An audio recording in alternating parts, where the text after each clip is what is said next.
So hello students, তো আজকে আমি ইংলিশে তোমাদের দ্যাট লেসনটা পড়াবো। তো তোমাদের আমি ইংলিশে আজকে দ্যাট লেসনটা পড়াবো। তো প্রথমে আছে দেখো, লুক, রিড অ্যান্ড লার্ন, মানে দেখো, পড়ো এবং শেখো।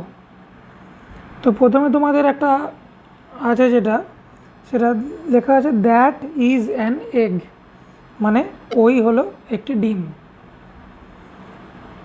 তারপরে যেটা আছে দেখো, দ্যাট ইজ এ ট্রি, মানে ওই হলো একটি গাছ। তারপরে যেটা তোমাদের আছে, দ্যাট ইজ এ হিল, মানে ওই হলো একটি পাহাড়। তারপরে আছে দ্যাট ইজ অ্যান আমব্রেলা, মানে ওই হলো একটি ছাতা। তারপরে যেটা আছে, দ্যাট ইজ অ্যান এরোপ্লেন, মানে ওই হলো একটি উড়োজাহাজ বা এরোপ্লেন। তারপরে দ্যাট ইজ এ স্কুল, মানে ওই হলো একটি স্কুল। তারপরে তোমাদের ওয়ার্ড মিনিং কিছু দিয়েছে। দ্যাট, দ্যাট মানে হচ্ছে ওটা, দ্যাট মানে হচ্ছে ওটা বা সেটা। ট্রি মানে হচ্ছে গাছ, এগ মানে হচ্ছে ডিম, হিল মানে হচ্ছে ছোট পাহাড়,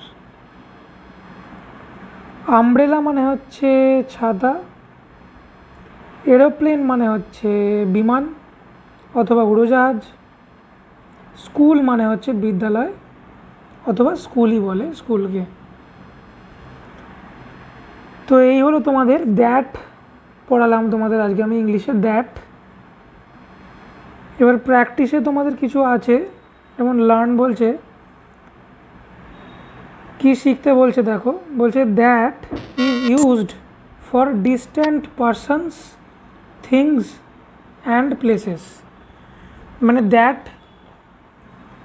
শব্দটি ইউজ হয় ডিস্ট্যান্ট মানে দূরের, দূরের কোনো পার্সন মানে ব্যক্তি, থিংস মানে জিনিস, প্লেস মানে জায়গা। মানে দ্যাট, দ্যাট শব্দটি ইউজ হয় দূরের কোনো ব্যক্তি, জিনিস অথবা জায়গাকে বোঝাতে। কিছু উদাহরণ আছে দেখো, দ্যাট ইজ এ শিপ, মানে ওই হলো একটি ভেড়া।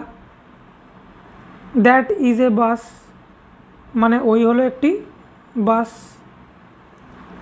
তারপরে তোমাদের রাইট দুটো দিয়েছে। প্রথমটা দ্যাট ইজ এ কাইট, মানে ওই হলো একটি ঘুড়ি।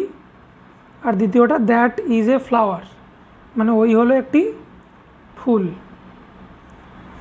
তো আজকে তোমাদের আমি দ্যাট শব্দটা বোঝালাম যে দ্যাটটা ইংলিশে কিভাবে ব্যবহার করা হচ্ছে। তো দ্যাট মানে হচ্ছে ওটা অথবা সেটা, আর দ্যাটকে কোনো দূরবর্তী বা দূরের কোনো ব্যক্তি, কোনো জিনিস বা কোনো জায়গাকে বোঝানোর ক্ষেত্রে ব্যবহার করা হয়।